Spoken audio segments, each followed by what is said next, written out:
টিকার ব্যথায় সন্তান কেঁদে উঠলেও স্বস্তি মায়েদের জন্য। রোববার ঢাকা দক্ষিণ সিটি কর্পোরেশন এলাকায় শুরু হয়েছে হাম রুবেলা টিকাদান ক্যাম্পেইন, যা চলবে 11 মে পর্যন্ত।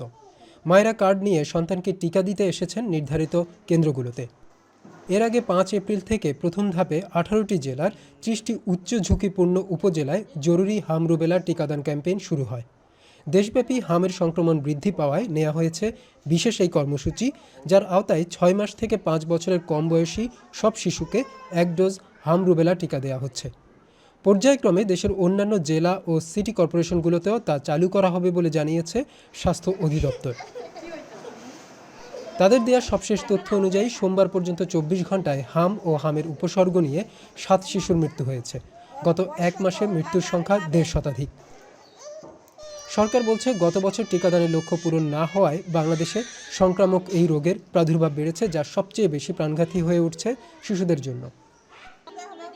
বিশ্ব স্বাস্থ্য সংস্থার মতে বিশ্বের অন্যতম সংক্রামক রোগ হাম, যা কাশি বা হাঁচির মাধ্যমে ছড়ায়। যে কোনো বয়সের মানুষেরই এ রোগ হতে পারে, তবে শিশুদের মধ্যেই এর প্রকোপ সবচেয়ে বেশি দেখা যায়। হামের সুচিকিৎসা না হলে রোগীর মস্তিষ্কে ফোলাভাব দেখা দিতে পারে, গুরুতর শ্বাসকষ্টের মতো জটিলতাও সৃষ্টি হতে পারে।